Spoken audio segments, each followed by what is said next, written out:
Salut à toutes et à tous. Dites-moi, vous aussi vous avez cette petite phrase qui revient chaque semaine. On va voir quoi au ciné ? Eh bien, ne cherchez plus. J'ai quelques idées pour remplir vos soirées et votre stock de popcorn. Le grand événement du moment, c'est évidemment l'Odyssée de Christopher Nolan. Oui, encore lui. Après nous avoir fait voyager dans les rêves, l'espace et la bombe atomique, il s'attaque cette fois-ci à Ulysse. Rien que ça. Au casting, excusez du peu. Matt Damon, Tom Holland et Anna Thaoué. Et pour accompagner ce voyage mythologique, on retrouve Ludwig Göransson à la musique. Si son nom ne vous dit rien, ses compos, elles, vous ont sûrement donné des frissons dans Oppenheimer, Black Panther ou The Mandalorian. Bref, préparez-vous à en prendre plein les yeux et les oreilles. Et puisqu'on parle de grands voyages, je vous propose un détour par les États-Unis avec Sur la route d'Omaha. C'est un road movie tout en délicatesse où un père embarque ses deux enfants dans un périple aussi mystérieux qu'émouvant. Vous savez, ces films qui donnent envie de regarder défiler des paysages en silence et d'appeler ses proches en sortant de la salle. Voilà. Autre ambiance avec Les Matins Merveilleux, le premier long métrage d'Avril Besson.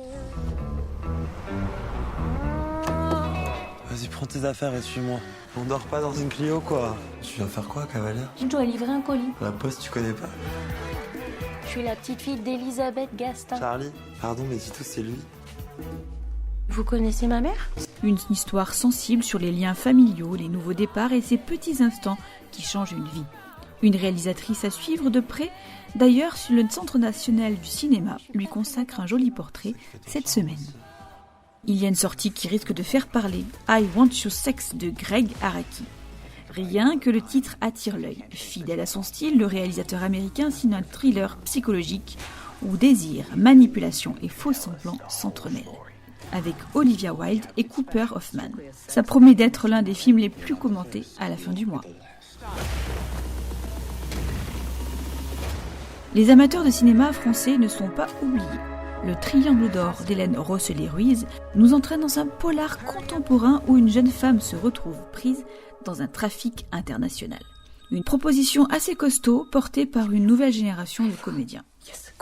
Et pendant ce temps-là, côté coulisses, une belle nouvelle pour le cinéma français. Sébastien Vanissek, que l'on avait découvert avec Vermine, poursuit son incroyable ascension. Direction Hollywood, où il réalise désormais Evil Dunburn, le prochain volet d'une franchise culte.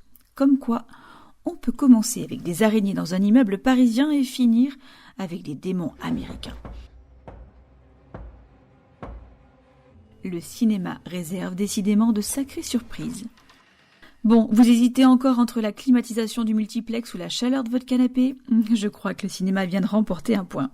Et puis franchement, les pop-corns sont carrément meilleurs. Devant un écran, c'est scientifique. Enfin, presque.